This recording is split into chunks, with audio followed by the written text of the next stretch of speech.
The morning of October 14, 2013, began like any other Monday in Spokane, Washington. A crisp autumn chill hung in the air as pale sunlight filtered through the towering ponderosa pines that lined the residential streets of the North Side neighborhood.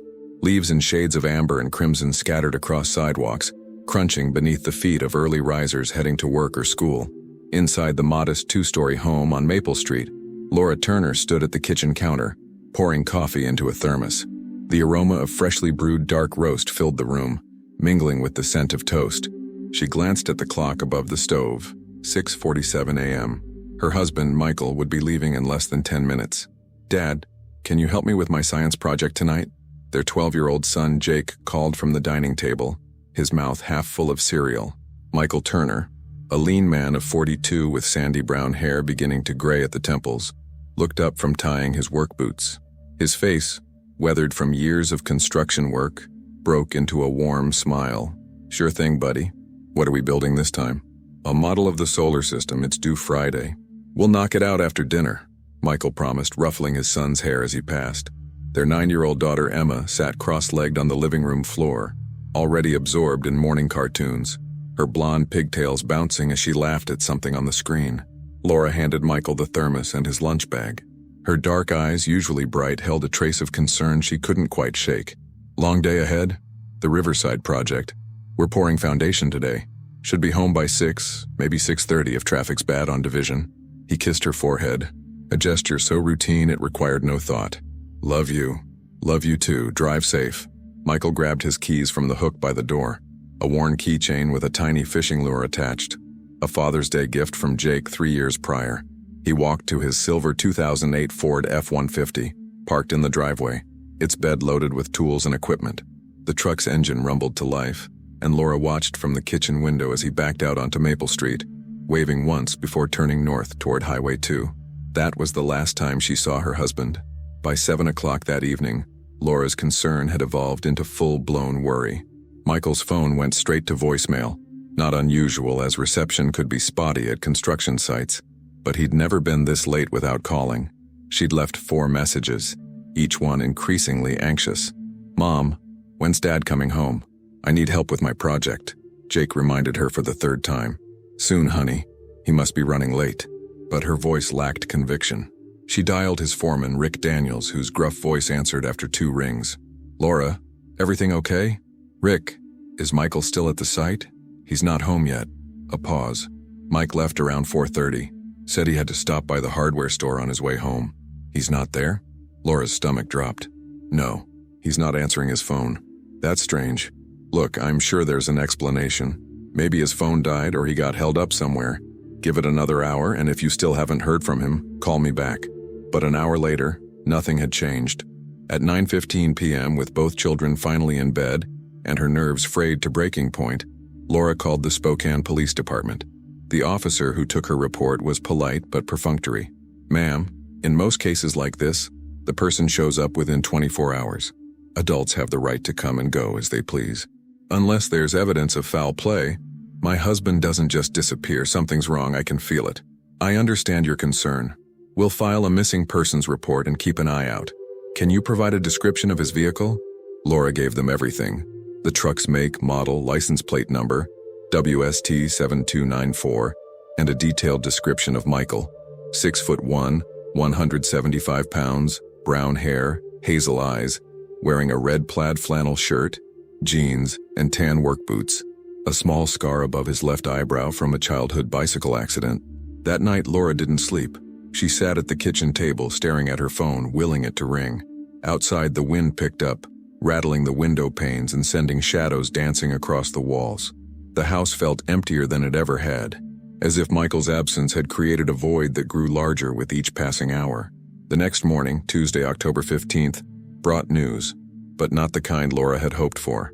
At 6:42 a.m. her phone rang. The caller ID showed an unknown number. "Mrs. Turner, this is Deputy Kevin Morrison with the Spokane County Sheriff's Office. We've located your husband's vehicle." Laura's heart lurched. "Where? Is he okay?" The truck was found on the shoulder of Highway 2 about 18 miles north of Spokane, near Meade.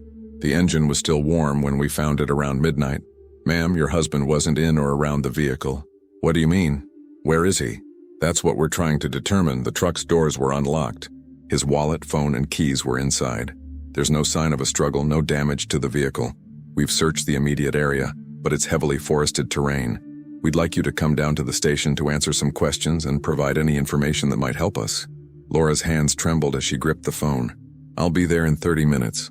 She called her mother to watch Jake and Emma, telling them only that Dad's truck had broken down and she needed to help. The lie tasted bitter on her tongue, but she couldn't bear to see the fear in their eyes. Not yet. At the sheriff's station, a squat brick building that smelled of burnt coffee and old paper, Laura met with Deputy Morrison and Detective Sarah Chen, a sharp-eyed woman in her mid-30s with her black hair pulled back in a tight bun. Mrs. Turner, thank you for coming in, Detective Chen began, gesturing to a chair across from her desk. I know this is difficult, but we need to ask you some questions about your husband. Has Michael been under any unusual stress lately? Financial problems, conflicts at work or home? Laura shook her head emphatically. No, nothing like that. We're doing fine. He loves his job, loves his family. He wouldn't just leave. Has he ever mentioned wanting to get away? Even casually? Never. Detective, my husband is not the kind of man who runs away from his responsibilities. Something happened to him. Detective Chen exchanged a glance with Deputy Morrison. We're exploring all possibilities. Was there any indication he might have been meeting someone? Any changes in his behavior? Unexplained absences? The implication hung in the air like smoke. Laura's face flushed with anger. If you're suggesting he was having an affair, you're wrong. Michael and I have been married for 14 years. We're happy. We're solid. I'm not suggesting anything, Mrs. Turner. I'm simply trying to understand the full picture. They asked about Michael's habits, his friends, his routine. Did he have any enemies? Had anyone threatened him? Was he involved in anything illegal? No, and absolutely not. After an hour of questioning that felt more like interrogation, Laura was allowed to leave. Detective Chen assured her they'd do everything possible to find Michael, but Laura could see the skepticism in her eyes. In cases like this, the statistics weren't encouraging. Men who disappeared voluntarily often didn't want to be found. Men who disappeared involuntarily. Laura refused to complete that thought. By Wednesday, the story had hit the local news. Michael's photo, a smiling shot from their last family vacation to Lake Chelan, appeared on television screens across Spokane. The headline read, "Local father missing. Family seeks answers." Tips began trickling into the police hotline. Someone thought they'd seen a man matching Michael's description at a gas station in Coeur d'Alene, Idaho. Another caller claimed to have seen him hitchhiking near the Idaho border. None of the leads panned out. Search and rescue teams scoured the area where the truck was found. The terrain was unforgiving. Dense forest, steep ravines, and the Spokane River cutting through the landscape like a silver ribbon. Volunteers from the community joined the effort, spreading out in lines, calling Michael's name into the wilderness. Laura joined them, her voice hoarse from shouting, her legs aching from hours of walking through underbrush. Jake and Emma stayed with her mother, sheltered from the growing media attention and the whispers that had already begun to spread through their school.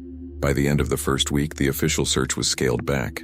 Detective Chen explained that they'd exhausted the most likely areas and would now focus on investigative leads rather than physical searches. The unspoken truth was clear. After this long, if Michael was out there, the odds of finding him alive were diminishing by the hour. Laura refused to accept it. She created a Facebook page, Help Find Michael Turner, that quickly gained hundreds of followers. She printed flyers with Michael's photo and posted them on every telephone pole, store window, and community board in Spokane. She gave interviews to anyone who would listen, pleading for information. But as October turned to November, and November to December, the responses grew fewer. The media moved on to other stories. The police, while still officially investigating, had no new leads.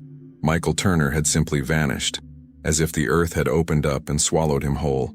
On Christmas Eve, Laura sat in the living room with Jake and Emma, the three of them staring at the presents under the tree that would remain unopened. Michael's stocking hung from the mantel, empty. Emma cried herself to sleep that night, asking when Daddy was coming home. Laura had no answer. The case went cold. The years that followed Michael Turner's disappearance were marked by a silence that grew heavier with each passing season. Spokane moved on as cities do, but for Laura and her children, time seemed to exist in two states simultaneously. The relentless forward march of days and the frozen moment when Michael walked out their door and never returned. By the spring of 2014, The missing persons case had been relegated to a dusty file in Detective Chen's office.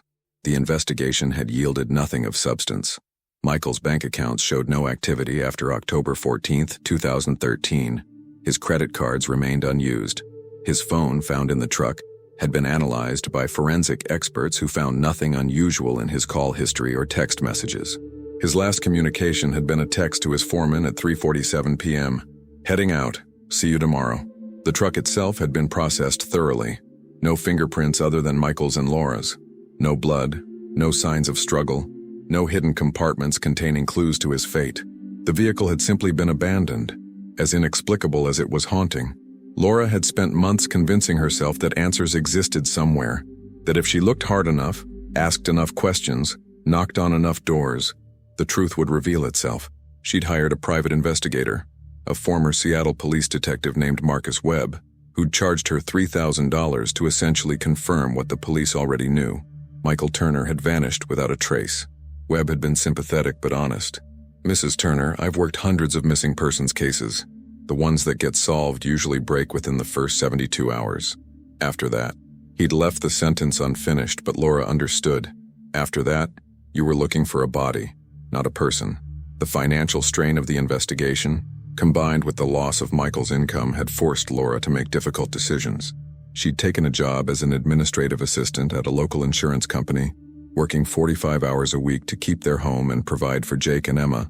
Her mother helped with the children, but the arrangement was temporary. Her mother's own health was declining, and Laura knew she couldn't rely on her indefinitely. Jake, now 13, had retreated into himself. His grades had slipped from A's and B's to C's and the occasional D.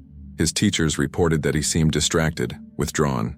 He'd quit the soccer team, stopped hanging out with friends, and spent most of his time alone in his room, playing video games or staring at the ceiling. When Laura tried to talk to him, he'd shrug and mumble one-word responses. Emma, at 10, oscillated between denial and despair. Some days she spoke about Michael in the present tense, as if he'd simply gone on an extended business trip. "When Dad gets home, can we go to the movies?" she'd ask. Other days she'd cry for hours, asking questions Laura couldn't answer. "Is Daddy dead? Did someone hurt him? Why did he leave us?" "We don't know what happened, sweetheart," Laura would say, holding her daughter close. "But we have to keep hoping." Hope. That word had become both a lifeline and a burden. The community's response had been generous at first. Friends and neighbors brought casseroles and offered condolences. The local church held prayer vigils. A fundraiser at Jake's middle school raised $2,000 to help with expenses. But as months stretched into a year, the support dwindled. People didn't know what to say anymore. The casseroles stopped coming. The prayer vigils ended. Life, for everyone except the Turners, returned to normal. Laura found herself navigating a strange social limbo. She wasn't a widow. There was no death certificate, no funeral, no closure. But she wasn't exactly a wife either. She was something in between, trapped in an indefinite state of waiting. Well-meaning acquaintances would ask, "Any news?" And she'd shake her head, watching their faces shift from concern to discomfort. Eventually, people stopped asking. The rumors, however, never stopped. Spokane was a city, but it retained the qualities of a small town. Everyone knew everyone's business, or claimed to. The speculation about Michael's disappearance had begun almost immediately and evolved into a grotesque game of telephone. Some believed he'd staged his own disappearance, that he'd been planning it for months and was now living under a new identity in Mexico or Canada. The evidence? He'd been spotted, according to various unverified sources, in Vancouver, Tijuana, even Las Vegas. None of these sightings ever materialized into credible leads. Others whispered about gambling debts or involvement with drugs. "I heard he owed money to some dangerous people," a former co-worker had told Rick Daniels, who'd immediately dismissed it as nonsense. Michael didn't gamble beyond the occasional lottery ticket, and he'd barely touched alcohol, let alone drugs. Then there were the darker theories. That he'd been murdered, his body dumped in the vast forests surrounding Spokane. That he'd killed himself, unable to cope with some secret shame or depression. That he'd been the victim of a random act of violence. Wrong place, wrong time. Laura heard all of it, either directly or through the sympathetic whispers of friends who thought she should know what people were saying. Each rumor was a fresh wound, a new humiliation piled onto the crushing weight of not knowing. In the fall of 2015, 2 years after Michael's disappearance, Laura made the painful decision to have him declared legally dead. It was a matter of survival. Without a death certificate, she couldn't access his life insurance policy, couldn't settle his affairs, couldn't move forward in any practical sense. Her lawyer, a soft-spoken woman named Patricia Mullins, had explained the process. In Washington state, you can petition the court to presume death after someone has been missing for 5 years. However, given the circumstances, the abandoned vehicle, the lack of any contact, the court might grant it sooner. It doesn't mean you're giving up hope, Laura. It's just a legal necessity. The hearing took place on a gray November morning. Laura sat in the courtroom, flanked by Patricia, as a judge reviewed the case file.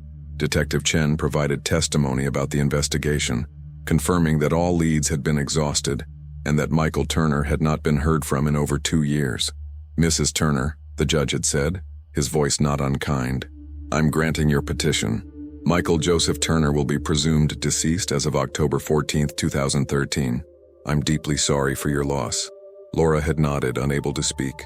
The declaration felt like a betrayal, even though she knew it was necessary. That night, she'd cried harder than she had in months, the finality of the legal judgment making Michael's absence feel more permanent than ever.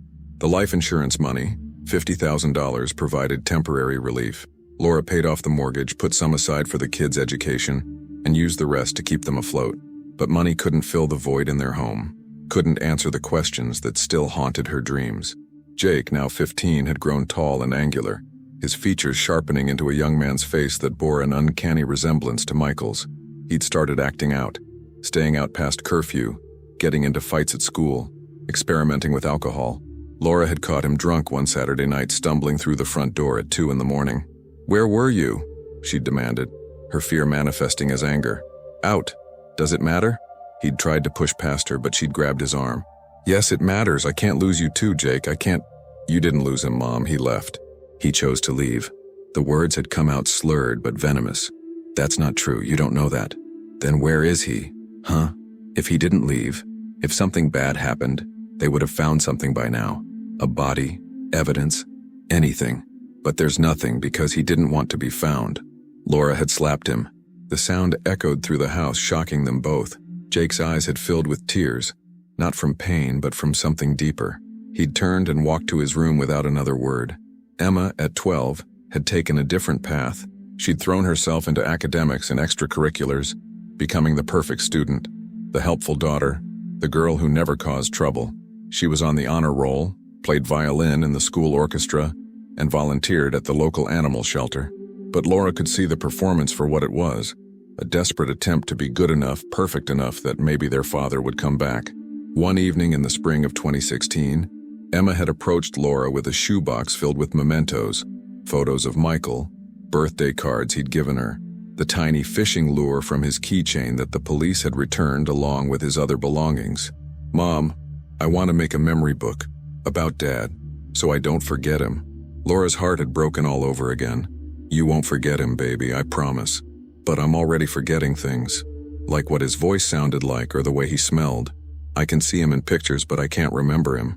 Not really." They'd spent the next several hours sitting on Emma's bedroom floor, going through old photos and sharing stories.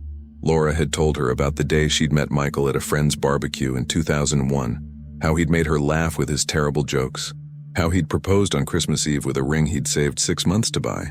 She'd told Emma about Jake's birth, how Michael had cried when he'd held his son for the first time, and about Emma's birth 3 years later, how he'd insisted on being the first to change her diaper. "He loved you both so much," Laura had said, her voice thick with emotion. "Whatever happened to him, whatever the reason he's not here, that love was real. Don't ever doubt that." By 2018, 5 years after Michael's disappearance, Laura had finally begun to accept a painful truth. She might never know what happened to her husband. The case was as cold as the Spokane winters, the trail as dead as the leaves that fell each autumn. Detective Chen had retired, and the file had been passed to a younger detective who'd never met Michael, who viewed the case as just another unsolved mystery in a career full of them. Laura had started attending a support group for families of missing persons. The group met twice a month in the basement of a Methodist church on the South Hill. There were 8 regular members, each carrying their own burden of unanswered questions. There was Patricia, whose sister had vanished during a hiking trip in the Cascades. There was David, whose teenage son had left for school one morning and never arrived. There was Margaret, whose husband had disappeared from a business conference in Portland. They shared their stories, their frustrations, their small victories, a new lead, a returned phone call from law enforcement, a moment of peace amid the chaos. It didn't make the pain go away, but it made it bearable. Laura wasn't alone in her suffering. The not knowing is the worst part. Patricia had said during one meeting, "If I knew she was dead, I could grieve and move on. If I knew she was alive somewhere, I could hold on to that. But this limbo, it's torture. Everyone in the circle had nodded. They all understood. Laura had also started seeing a therapist, Dr. Ellen Reeves, who specialized in trauma and grief. Dr. Reeves had helped her work through the guilt, the irrational but persistent belief that she should have stopped Michael that morning, that she should have known something was wrong, that she could have prevented whatever happened. "Laura, you're not responsible for Michael's disappearance," Dr. Reeves had told her countless times. "You couldn't have known. You couldn't have stopped it." But knowing something intellectually and believing it emotionally were two different things. As 2019 arrived, Laura found herself in a strange new phase of life. Jake had graduated from high school, barely, and was working at a warehouse saving money for community college. Emma was thriving as a sophomore, already thinking about universities and future careers. And Laura, at 41, had finally started to imagine a life beyond the shadow of Michael's disappearance. She'd even gone on a date, encouraged by a co-worker. It had been disastrous. The man, a divorced accountant named Robert, had been perfectly nice, but Laura had spent the entire evening feeling guilty, as if she were betraying Michael. She'd cut the date short and never agreed to another. She was still married, in her heart, if not in law, and until she knew what happened to Michael Turner, she always would be. None of them, not Laura, not Jake, not Emma, not Detective Chen, not anyone in Spokane, could have imagined that 900 miles away, in a hospital in Boise, Idaho, the truth was about to surface.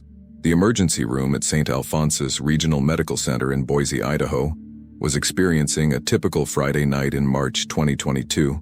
Overcrowded, understaffed, and chaotic.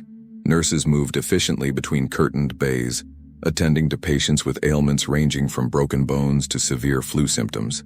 The fluorescent lights hummed overhead, casting a harsh glow on tired faces and sterile surfaces. Nurse Jennifer Callahan, a 34-year-old veteran of the ER with auburn hair pulled into a practical ponytail, was nearing the end of a 12-hour shift. Her feet ached, her back protested with every movement, and she was looking forward to nothing more than a hot bath and 8 hours of uninterrupted sleep. She'd seen everything tonight: a construction worker with a nail through his hand, a college student with alcohol poisoning, an elderly woman with chest pains. At 11:47 p.m., paramedics wheeled in another patient. A man estimated to be in his early 50s, unconscious with visible head trauma and multiple contusions. He'd been found by a jogger near the Boise River Greenbelt, collapsed on a bench, unresponsive. No identification, no wallet, no phone. The paramedics had done their job, stabilized his vitals, secured his airway, transported him quickly. Single vehicle accident, maybe? Or assault? One of the paramedics suggested as they transferred the patient to a bed in Bay 7. Found him alone. No witnesses. Police have been notified. Dr. Marcus Lynn, the attending physician, examined the patient quickly. Moderate head trauma, possible concussion. Let's get a CT scan, full blood panel. Someone check for a medical alert bracelet or any identifying information. Jennifer began the routine assessment, checking the man's pockets empty and looking for any tattoos, scars, or distinguishing marks that might help identify him. The man was approximately 5'11", maybe 6 feet tall, with graying brown hair that had grown long and unkempt. His face was weathered, deeply tanned, with several days' worth of stubble. He wore worn jeans, a faded green jacket, and hiking boots that had seen better years. His hands were calloused, the nails ragged and dirty. "Looks like he's been living rough," Jennifer murmured to Dr. Lynn. "Homeless, probably." The CT scan revealed a skull fracture, not severe but enough to explain his unconscious state. He'd also sustained several broken ribs and a fractured wrist, injuries that appeared to be fresh, likely from a fall or accident within the last few hours.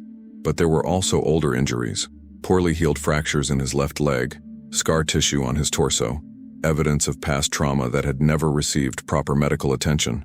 They admitted him under the name John Doe Nauer 237, the hospital's system for unidentified patients. Over the next 48 hours, he remained unconscious, his brain swelling gradually subsiding under treatment. The police had run his fingerprints through their database but found no matches. Without identification, without anyone reporting him missing, he was simply another anonymous face in a system overwhelmed with people who'd fallen through society's cracks. Jennifer checked on him during her shifts, something tugging at her consciousness that she couldn't quite articulate. There was something about this man, something that didn't fit the profile of a typical homeless transient. Despite his appearance, his teeth were in relatively good condition. He'd had dental work done at some point. His hands, while calloused, didn't show the kind of damage she typically saw in chronic homeless individuals. And there was a small scar above his left eyebrow, faded but distinct, shaped like a tiny crescent moon. On Monday morning, March 21st, John Doe, number 237, opened his eyes. Jennifer was adjusting his IV when she noticed the change. His eyelids fluttered, then opened, revealing hazel eyes that seemed confused and frightened. He looked around the room, his gaze darting from the monitors to the IV stand to Jennifer's face, as if trying to piece together where he was and how he'd gotten there. "Welcome back," Jennifer said softly, her nurse's instincts kicking in. "You're in St. Alphonsus Hospital in Boise. You were brought in Friday night. You've had an accident. Can you tell me your name?" The man's mouth opened, but no sound emerged at first. He tried again, his voice a hoarse whisper. I don't. It's okay. Take your time. Do you remember what happened to you?" He shook his head slowly, wincing at the movement. "No, I don't. Where am I?" "Boise, Idaho. St. Alphonsus Hospital. You're safe here. Can you tell me your name?"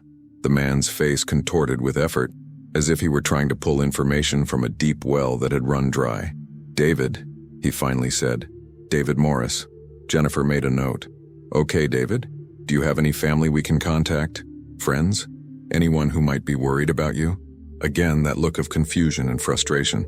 I'm not sure. I can't. I don't remember." Dr. Lin was called in to assess the patient.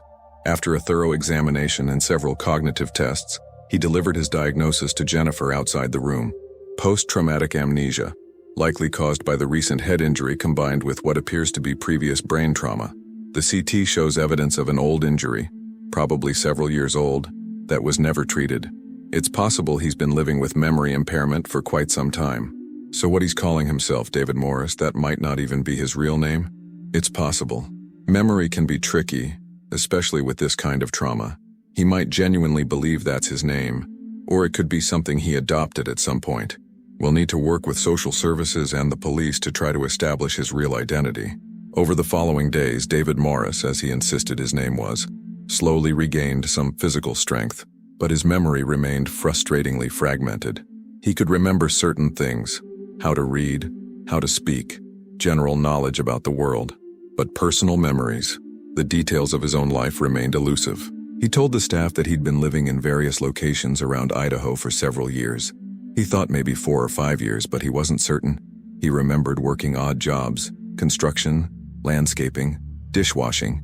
He remembered sleeping in shelters, sometimes camping in the forests. But when pressed for specifics, where exactly had he lived? Who had he worked for? Did he have identification, a social security card? He drew blanks. "It's like watching a movie with missing scenes," he told Jennifer during one of her shifts. "I can remember fragments, images, feelings, but I can't connect them into a coherent story. Sometimes I'll have these flashes. A woman's face, children laughing, a house with a red door. But when I try to focus on them, they disappear like smoke." Jennifer felt a deepening sympathy for this man. She'd also started to feel something else, something she couldn't quite explain. A nagging sense of familiarity, as if she'd seen his face before, though she couldn't place where or when. On her next day off, she found herself thinking about David Morris. That scar above his eyebrow kept bothering her. It was distinctive, memorable. She'd seen it before, she was certain, but where? That evening, while scrolling through her social media feed, Jennifer came across a post from a true crime group she followed, Unsolved Mysteries of the Pacific Northwest. The group shared cases of missing persons, unidentified remains, and cold cases, hoping that someone might recognize a detail that could crack an investigation. One of the recent posts showed a series of missing persons flyers from various years. Jennifer scrolled through them idly, then stopped. Her breath caught in her throat. There on a flyer dated 2013 was a photograph of a man named Michael Turner, age 42, missing from Spokane, Washington. 6'1", brown hair, hazel eyes, and there, clearly visible in the photo, was a small scar above his left eyebrow. Jennifer's heart began to race. She zoomed in on the photo, studying the features. The man in the picture was younger, clean-shaven, well-groomed, completely different from the weathered, long-haired patient in Bay 7. But the bone structure, the shape of the eyes, that distinctive scar. "Oh my God," she whispered. She immediately pulled up the full missing persons report. Michael Turner had disappeared on October 14, 2013, nearly 9 years ago. His truck had been found abandoned on Highway 2 near Spokane. He'd left behind a wife and 2 children. The case had gone cold with no leads, no body, no resolution. Jennifer looked at the dates. 2013. David Morris had said he'd been living rough in Idaho for 4 or 5 years, but his sense of time was impaired. What if it had been longer? What if it had been 9 years? She knew this was a long shot. The chances that a random unidentified patient in Boise was actually a man who disappeared from Spokane years ago seemed astronomical. But that scar, that face, the height matched. The approximate age matched. The next morning, Jennifer arrived at the hospital 2 hours before her shift and went straight to Dr. Lynn. "I need to talk to you about David Morris. I think I might know who he really is." She showed him the missing persons flyer on her phone. Dr. Lynn's eyes widened. "The resemblance is striking. But Jennifer, you know we can't just assume." I know. But what if it's him? What if we could give his family answers after 9 years? We have to at least investigate." Dr. Lynn agreed. They contacted the Boise Police Department, who in turn reached out to the Spokane County Sheriff's Office. Detective Ryan Foster, who'd inherited the Turner case files, was initially skeptical when he received the call. "We get tips like this all the time," he told his partner, Detective Amanda Price. "Someone thinks they've spotted a missing person and it turns out to be a coincidence or mistaken identity. I've been through the Turner file. The guy vanished without a trace. No body, no evidence of foul play, nothing. After this long, he's either dead or doesn't want to be found. But it's worth checking out, right?" Amanda pressed. "If there's even a chance." Detective Foster sighed. "Yeah, you're right. Let's see what we can do." The fastest way to confirm or rule out the identification was DNA testing, but they needed something to compare it against. Detective Foster contacted Laura Turner, who still lived in the same house on Maple Street in Spokane. When her phone rang showing a number from the Spokane County Sheriff's Office, her first instinct was fear. "Mrs. Turner, this is Detective Ryan Foster. I'm calling about your husband's case. We've received information about a possible lead, and we need your help." Laura's hand trembled as she gripped the phone. A lead? After all this time? A man was admitted to a hospital in Boise, Idaho with amnesia. A nurse believes he might be your husband. We need DNA samples to confirm his identity. Do you still have any of Michael's personal items? A hairbrush, toothbrush, anything that might have his DNA?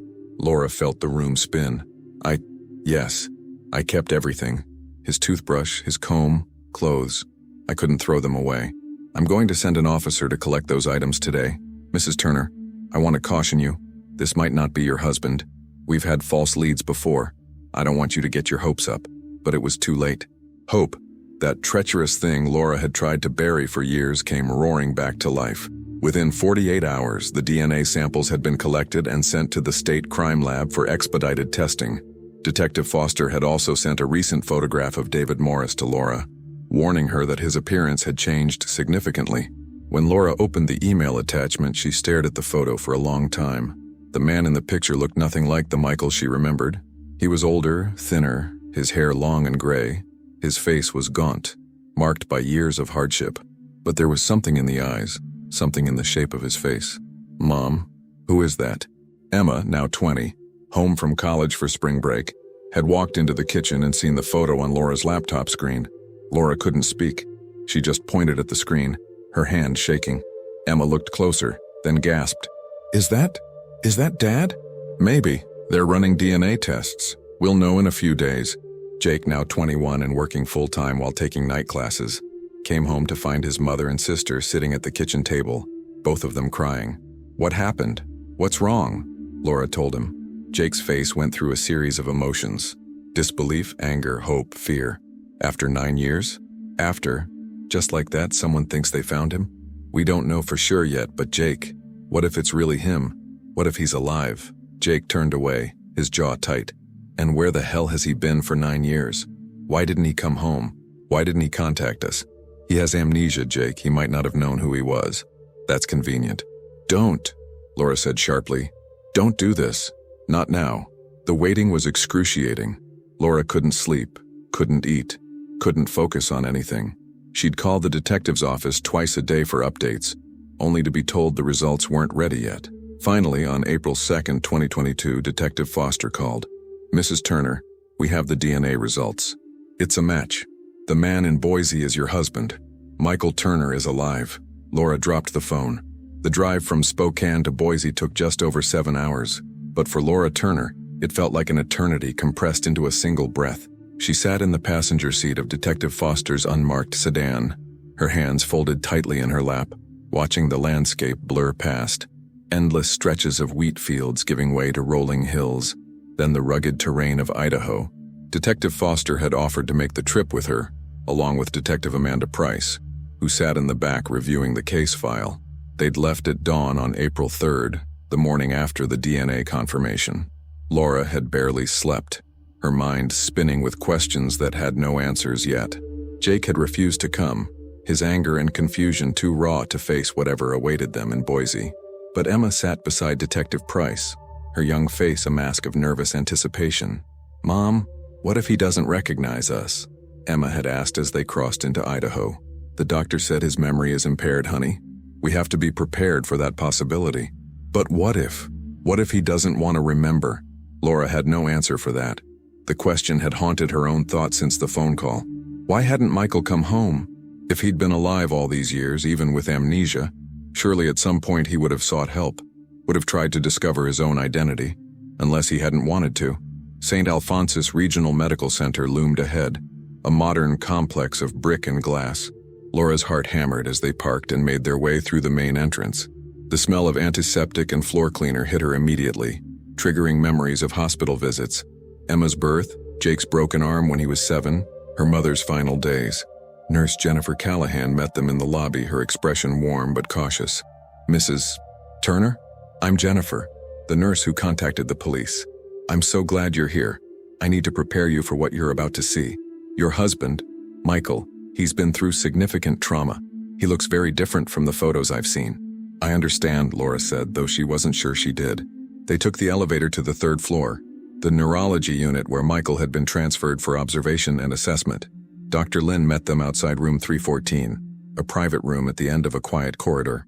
"Mrs. Turner, I'm Dr. Marcus Lynn. I've been overseeing your husband's care. Before you see him, I want to explain his condition." He gestured to a small consultation room across the hall and they all filed in. Dr. Lynn pulled up brain scans on a computer screen. Michael suffered a severe traumatic brain injury approximately 9 years ago. "We can see evidence of it here." He pointed to areas of the scan. "Scarring in the hippocampus and frontal lobe, areas critical for memory formation and retrieval. He also sustained a recent concussion when he was brought in last month, which has complicated his condition. But he'll recover, right? His memory will come back?" Laura's voice was tight with hope and fear. Memory recovery from this type of injury is unpredictable. Some patients regain full memory over time. Others recover fragments. Some never fully remember. We've been working with him, showing him photos, trying to trigger recognition, but so far his personal memories remain largely inaccessible.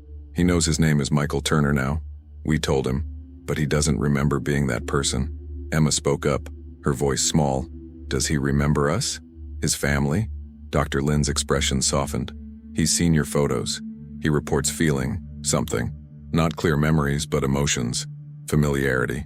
We're hoping that seeing you in person might trigger more substantial recall." Laura stood. "I want to see him. Now." They walked down the corridor, Laura's legs feeling unsteady beneath her.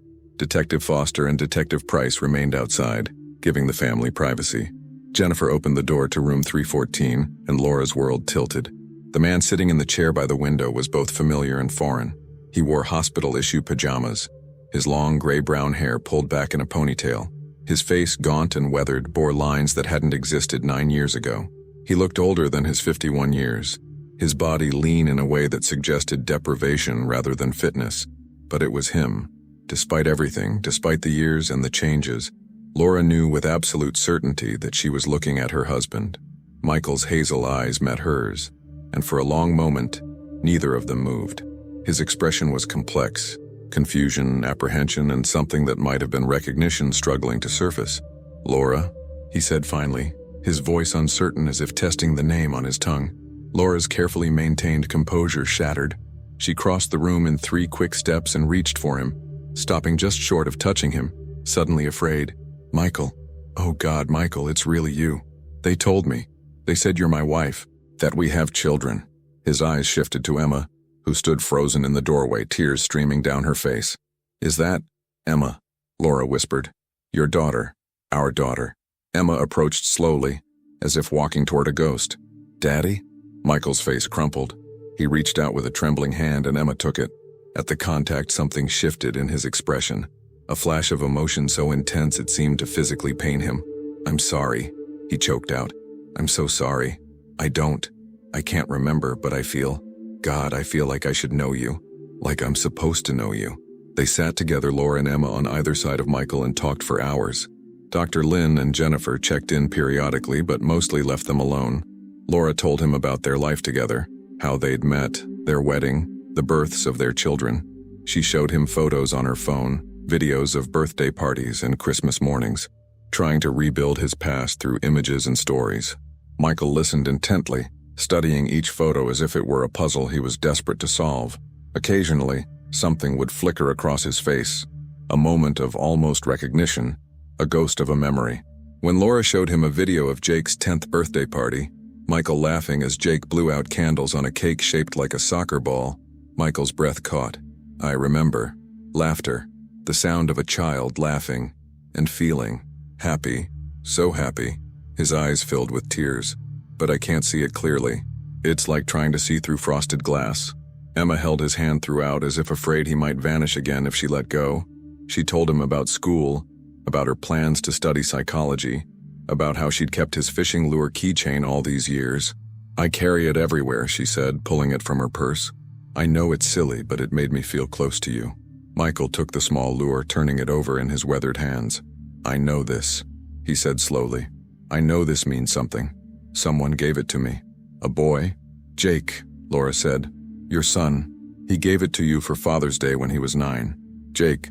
Michael repeated the name like a prayer. "Why isn't he here?" Laura hesitated. "He's struggling with this, Michael. It's been 9 years. He's angry, confused. He needs time. Does he think I left on purpose?" The question was quiet but piercing. "I don't know what he thinks, but we'll work through it as a family." Over the next few days, Laura and Emma stayed in Boise, visiting Michael daily while detectives Foster and Price worked to piece together what had happened during the missing years. The investigation revealed a story both tragic and frustratingly incomplete. Through interviews with social service agencies, homeless shelters, and employers who'd paid Michael cash for odd jobs, they constructed a rough timeline. In the fall of 2013, shortly after his disappearance, Michael had been found by hikers in the mountains northeast of Spokane, severely injured and unconscious. He'd apparently fallen or been pushed down a steep ravine, sustaining massive head trauma.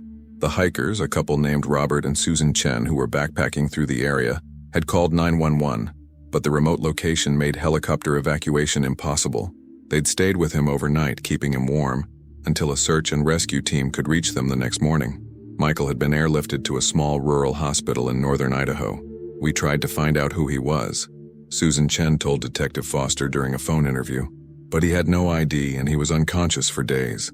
When he finally woke up, he couldn't tell us his name or where he was from. The hospital tried to identify him through fingerprints and missing persons reports, but nothing came back. After a few weeks, when he was stable enough to be discharged, he just left. We lost track of him." The hospital records from 2013 showed a John Doe admitted with severe head trauma, treated and released to a homeless shelter when no family could be located. From there, Michael had disappeared into the margins of society. For 9 years, he'd drifted across Idaho and eastern Oregon, working when he could, sleeping in shelters or outdoors, struggling with memory problems and occasional seizures, after effects of his brain injury that had never been properly treated. He'd been arrested twice for vagrancy, spent time in a mental health facility after a seizure-induced episode, and had been in and out of various social services programs. "Why didn't anyone connect him to the missing persons report?" Laura demanded when Detective Foster shared this information. His fingerprints should have been in the system. His description matched. The system isn't perfect, Mrs. Turner. If the fingerprints weren't properly entered or if they were filed in the wrong database, they wouldn't match. And physical descriptions are notoriously unreliable, especially when someone's appearance changes significantly due to homelessness and aging. Without proper identification, he was just another anonymous face in an overwhelmed system. The injustice of it burned in Laura's chest. 9 years. 9 years her husband had been alive, suffering, lost, while she and their children grieved. 9 years he could have been home, receiving proper medical care, surrounded by people who loved him. But anger was a luxury she couldn't afford right now. Michael needed her. They all needed each other. The breakthrough in Michael's memory came unexpectedly on April 10th, a week after Laura and Emma had arrived in Boise. They were sitting in his hospital room, the afternoon sun streaming through the windows, when Michael suddenly stiffened. "The truck," he said, his voice urgent. "I remember the truck. Silver. Ford. I was driving and there was something in the road. A deer, maybe? I swerved and the truck went off the road. I hit my head. Everything went black." His breathing quickened as the memory surfaced. "When I woke up, I was outside the truck. It was cold, dark. I tried to walk, to find help, but I was confused. Everything was spinning. I walked into the woods and then nothing. Just darkness until I woke up in a hospital and I didn't know who I was." Laura's hand flew to her mouth. "You had an accident. You weren't. Nobody took you. It was just an accident. I think I was trying to get back to the truck, back to the road, but I got turned around. The head injury," he touched his temple. "I couldn't think straight. I must have wandered deeper into the mountains instead of toward help. And then I fell." Dr. Lynn, who'd been monitoring Michael's progress, explained that this was consistent with his injuries. Head trauma can cause severe disorientation and confusion. In that state, it's entirely plausible that he would have wandered away from the accident scene, unable to reason clearly or understand his situation. More memories came in fragments over the following days. Michael remembered his construction job, remembered the morning he left home, though the details were hazy. He remembered loving his family, though he couldn't yet attach clear faces or specific memories to that love. He remembered being happy. "It's like I have two lives," he told Laura one evening. "The one you've told me about that I can feel but can't quite see, and the one I've lived for the past 9 years, which is clearer, but feels like it belongs to someone else." David Morris. That name came from a social security card I found in a shelter. I needed some kind of identity, so I took it. I didn't know I was stealing someone else's life because I didn't know I had my own. Laura took his hand. "You're Michael Turner. You're my husband, the father of our children, and we're going to help you remember. Even if you never fully recover your memories, we're going to build new ones together." But one question remained unanswered, hanging between them like a shadow. What happened to Michael's truck? Why was it left on the roadside with the engine still running, doors unlocked, belongings inside? Detective Foster had a theory. The truck went off the road but not far, probably just onto the shoulder. Michael, injured and disoriented, got out, maybe trying to assess the damage or call for help. But with his head injury causing confusion, he wandered away. By the time someone found the truck, possibly hours later, Michael was already lost in the woods. The engine was still warm because it hadn't been that long since the accident. It was a theory and it fit the facts. But Laura suspected they'd never know the complete truth. Some details had been lost to time and trauma, buried in the parts of Michael's mind that might never fully heal. On April 15th, the hospital discharged Michael into Laura's care. He was physically stable, though he'd need ongoing therapy for his memory issues and treatment for the various health problems that had gone untreated during his years of homelessness. They made the drive back to Spokane together, Emma chattering nervously, filling the silence with stories about college and her plans for the future, while Michael stared out the window at the passing landscape. "Do I know these places?" he asked as they drove through Coeur d'Alene. "You've been through here dozens of times," Laura said. "We used to take family trips to Lake Coeur d'Alene in the summer." He nodded but said nothing more, his expression distant. When they pulled up to the house on Maple Street, Michael's hands tightened on his knees. "This is home?" "This is home." They sat in the car for a long moment, none of them quite ready to cross this threshold. Finally, Michael opened his door. "Let's go inside." The house looked exactly as he would have remembered it if he could remember. Laura had kept everything the same, unable to change anything in case he came back. Michael moved through the rooms slowly, touching furniture, looking at photos on the walls. In the living room, he stopped in front of a picture from their wedding day. Laura in her white dress, Michael in his rented tuxedo, both of them young and laughing.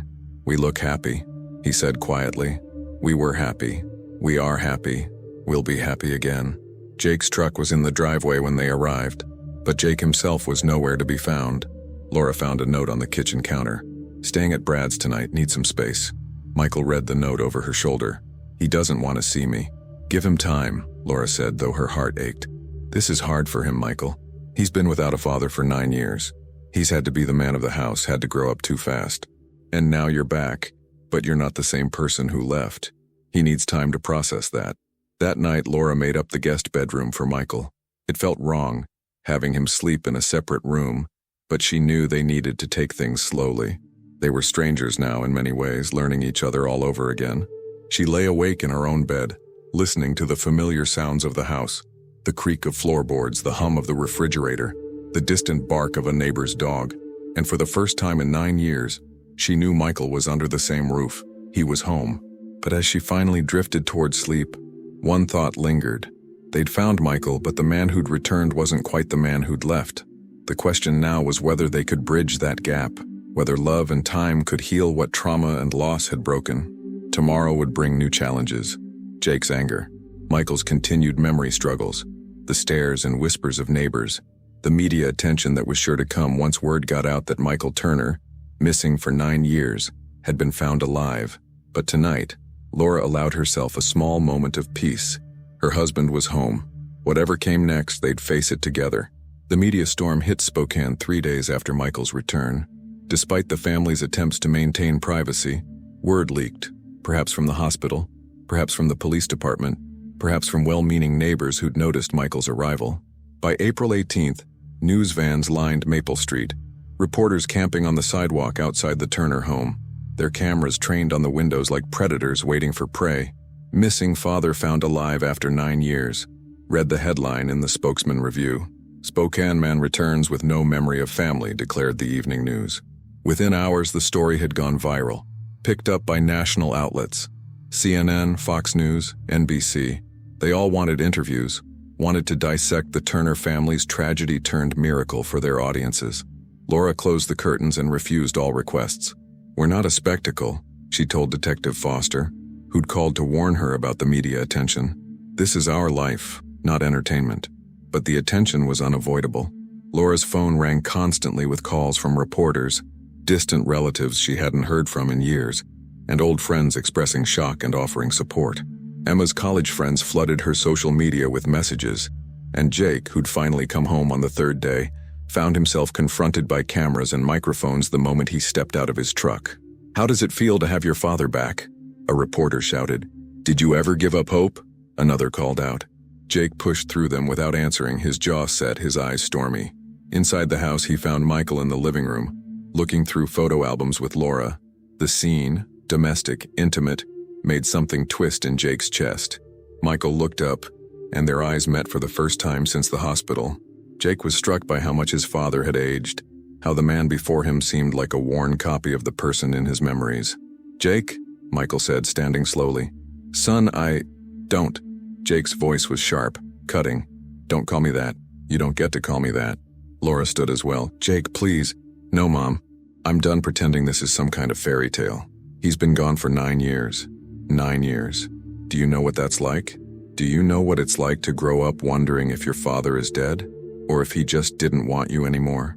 Michael's face paled. "I didn't choose to leave. The accident, the injury. Yeah, I heard the story. Very convenient. You hit your head and forgot about us.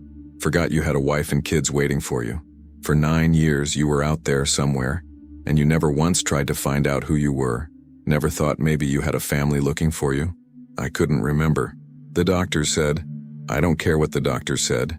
Jake's voice rose, years of pain and anger spilling out. "You left us. And yeah, maybe it wasn't your fault at first, but at some point, you had to know something was wrong. You had to know you were missing from someone's life. But you just kept living as David Morris or whatever the hell name you were using, and we kept suffering." "Jake, that's enough," Laura said firmly. "Your father is sick. He has a brain injury. He had a brain injury 9 years ago. What's his excuse now?" Michael sank back into the chair, his shoulders slumping. "You're right," he said quietly. "You're absolutely right to be angry. I can't defend myself because I don't remember enough to know what I should have done differently. But I'm here now, and I want to try. I want to be your father again, if you'll let me." Jake laughed bitterly. "You can't be my father again. That person is gone. I'm 21 years old. I don't need a father anymore. I needed one when I was 12, when I was scared and confused and everyone at school whispered about me. I needed one when I was 15 and screwing up my life because I didn't have anyone to guide me. But now, it's too late." He turned and walked out, the door slamming behind him. Laura moved to follow, but Emma, who'd been watching from the stairs, stopped her. "Let him go, Mom. He needs space." Laura turned back to Michael, who sat with his head in his hands. "I'm sorry," she whispered. "He's hurt, but he'll come around. He just needs time." "Maybe he's right," Michael said, his voice muffled. "Maybe it is too late. Maybe I should have stayed lost." "Don't say that. Don't you dare say that." Laura knelt beside him, taking his hands. "You're home. We're going to work through this. All of us. It won't be easy, but nothing worth having ever is." The following weeks were a study in adjustment and tension. Michael began intensive therapy, both physical therapy for his body, weakened by years of poor nutrition and untreated injuries, and cognitive therapy for his memory issues. Dr. Catherine Wells, a neuropsychologist specializing in traumatic brain injuries, worked with him 3 times a week. "Memory recovery is a complex process, Doctor," Wells explained to the family during a joint session. Michael's brain formed new neural pathways after his injury to compensate for the damaged areas. Recovering old memories means reactivating pathways that have been dormant for years. It's possible, but it requires patience and persistence. The therapy sessions were grueling. Dr. Wells used various techniques, showing Michael photos and videos, taking him to familiar places, having him handle objects from his past. Sometimes it worked. Michael had a breakthrough when Laura brought him to their old fishing spot on the Spokane River. Standing on the bank, watching the water flow past, something clicked. "I remember this," he said suddenly, his voice filled with wonder. "I remember teaching Jake to cast. He kept getting the line tangled, and I kept telling him to be patient, that fishing is about patience. And he said," Michael laughed, the sound rusty but genuine. "He said, 'Dad, I'm 10 years old, I don't have patience yet.'" Laura felt tears spring to her eyes. "You do remember. Michael, you remember." But the victories were sporadic and frustratingly unpredictable. Some days brought clear memories. Other days brought nothing but frustration as Michael struggled to recall even basic details about his former life. The inconsistency was maddening for everyone, but especially for Michael, who felt like a stranger in his own existence. Emma became his anchor during this period. She visited daily, spending hours with him, showing him her artwork, playing music she thought he might remember. She was patient in a way that Laura envied, never pushing, never demanding, just being present. One afternoon in early May, Emma brought her violin. "You used to love when I played," she told Michael. "You'd say it was the most beautiful sound in the world." She played Pachelbel's Canon, the piece she'd performed at her middle school recital. Michael listened with his eyes closed, and when she finished, there were tears on his cheeks. "I remember," he whispered. "I remember sitting in an auditorium, and you were on stage in a blue dress, and I was so proud I thought my heart would burst. And afterward I bought you flowers, white roses, and you said you'd keep them forever." Emma set down her violin and hugged him fiercely. "I still have them. They're dried and pressed in a book in my room. I kept them all these years." These moments of connection sustained them through the harder days, the days when Michael had seizures, after effects of his brain injury that left him disoriented and exhausted, the days when the PTSD from his years of homelessness manifested in panic attacks and nightmares, the days when Jake's anger flared up in arguments that left everyone raw and hurting. Jake had moved out, sharing an apartment with his friend Brad. He came home for Sunday dinners, Laura's rule, but conversation was strained. He avoided Michael's eyes, speaking little and leaving early. "He's your father," Laura urged. "I know, but knowing doesn't give me back the 9 years I lost. We all lost them," she said quietly. "Michael did too, just differently. Public attention only deepened the wounds." A national magazine ran a story about the family of the man who came back, twisting facts and turning them into spectacle. Soon, true crime fans showed up in Spokane, photographing their home and spreading theories online, some even claiming Michael's disappearance was staged. Dr. Wells suggested a family trip to Priest Lake, hoping shared memories might help heal them. Reluctantly, Jake agreed. The first day was tense, but when Michael stepped onto the cabin porch, he froze. "I know this place," he murmured. He remembered Jake tipping over a kayak, Emma crying until they all ended up laughing in the water. Jake stopped unloading his truck, stunned. The wall between them shifted slightly. That night by the fire, they talked and laughed again. Jake stayed this time, quietly tending the flames. On the lake the next day, he and Michael paddled side by side. "You taught me this," Jake said. "I wish I remembered, but even if I don't, I'm proud of who you've become." "I'm not proud," Jake admitted. "I'm angry all the time. I dropped out of college. I'm a mess because you left. I know, and I'm sorry. I didn't choose to disappear." Jake hesitated. "I wanted to hate you. It was easier than missing you. But you're not the villain I imagined, just broken, like the rest of us. I'd like the chance to know you again," Michael said. "One step at a time," Jake answered. "That's enough." That night, staring into the flames, Michael remembered Jake's birth, the tiny hands, the vow to protect him. "I broke that promise," he whispered. Jake's eyes softened. "It wasn't your fault. I'm angry at what happened, not at you." Laura placed her hand over his. "We can't get the years back, but we can move forward." Emma joined them, linking hands. "We're still a family. That has to count for something." Jake reached across the fire and took his father's hand. "One step at a time." Michael gripped it firmly. One step at a time. The weekend didn't fix everything, but something fundamental shifted. The wall between them cracked, just enough for the light to begin breaking through. In the months that followed, the cracks in the Turner family slowly closed. Jake began attending family dinners again, conversation flowing more naturally. Michael's memories returned in fragments. Emma's first day of school, Jake's soccer game, ordinary nights watching TV. Yet some gaps remained. Dr. Wells explained it was normal. "You're not the same man you were before. You're both the person who left and the one who survived. The goal now is integration." That evening, Michael told his family, "I'll never be the man who left in 2013, but I can be someone who knows what it means to lose everything and fight to get it back." Laura squeezed his hand. "That's more than enough. You're home." By April 2023, the first anniversary of his return, the Maple Street house had changed. New paint, curtains, and a ramp Michael built himself. Life was steadier now. When he hugged Laura from behind, she whispered, "I keep thinking about all we've been through." "No regrets," she said when he asked. "Only that I lost so much time," he admitted. His recovery was remarkable. Better health, managed seizures, clearer memories, and renewed belonging. That morning, Jake arrived with a surprise. His girlfriend, Melissa.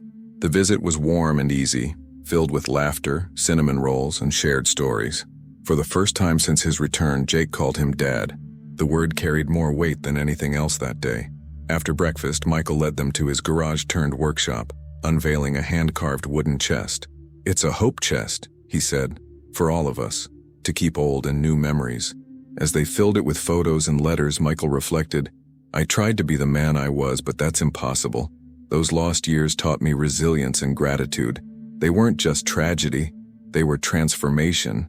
Laura wiped her eyes. "We're grateful too, for you, for this chance." Later, Detective Foster, Dr. Wells, and the nurse who'd recognized Michael joined them. Watching Michael teach Melissa how to use his tools, Dr. Wells smiled. "This is what healing looks like," she told Laura. "Not erasing the trauma, but weaving it into your story and moving forward." "I worried we'd never get here," Laura admitted. "After he came home, everything felt so fragile. One wrong word, one bad day, I thought it would all fall apart. But it didn't," her friend replied. "You rebuilt something stronger, with full awareness of how fragile life can be." That evening, as guests left, Laura found Michael on the porch staring at the yard where their children once played. "What are you thinking?" she asked. "Everything. I was trying to remember how this place looked when we bought it. There was a swing set, right?" "Yes, you built it yourself," she smiled. "I wish I remembered more of that. All those little moments that make up a life. But you're here for the new ones, that counts for everything," she said, and he smiled. That night they lay together, no longer in separate rooms. Relearning intimacy had taken months, but it was worth it. "Do you ever think about who I was during those 9 years?" he asked. "Sometimes. But even as David Morris, you were still you. The kindness, the effort to make sense of chaos." He chuckled softly. A man once told me the universe breaks us so we can rebuild stronger. I thought he was crazy. Now I think he was right. We're all stronger now, she said. Even Jake, though he'll never admit it. Michael smiled. He called me Dad today. I didn't think I'd ever hear that again. The Turner case officially closed in May 2023. Detective Foster filed the final report. Amnesia, homelessness, rediscovery. For the city, it was just another case closed. For the family, it was the beginning of something new. In June, they returned to Priest Lake, this time with Melissa. The tension of the previous year was gone, replaced by laughter and ease. Jake and Michael spent an afternoon fishing. I told myself I'd never forgive you, Jake admitted, but holding on to that anger was killing me. Melissa helped me see I was missing the chance to know you now. And what do you think of the new me? I think he's someone I can be proud to call my father, not because he's perfect, but because he keeps showing up. Michael's eyes filled. That means more than you know. I know, Dad. As the sun set, Emma played her violin on the porch while Michael held Laura close. Watching his grown children laugh, he finally felt whole. Not complete, but whole. Anchored again in love and belonging. I'm home, he whispered. You are, she said, and we're never letting you go. That October marked 10 years since his disappearance. The family gathered again, not in grief but gratitude, placing new memories in the hope chest he'd built. Emma's graduation photo, Jake's unsent letter, a pressed flower from Priest Lake. 10 years ago we broke, Emma said, but we didn't stay broken. The cracks are part of our story. Michael touched the wood. I lost 9 years but gained perspective.